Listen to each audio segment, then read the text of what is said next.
In this video, I will show you how to delete your Amazon Shopping app. Open Amazon Shopping first like this. So after that, you should go and click here. Right now, click Customer Service. You see right now this page. What you have to do, click on Login and Security.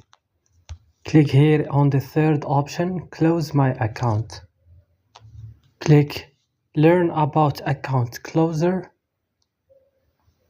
And here, click on Close Your Amazon account.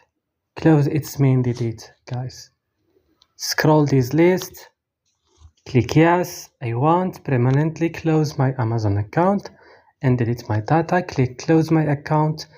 And that's all, guys. If you find this video helpful, don't forget to like and subscribe, and bye.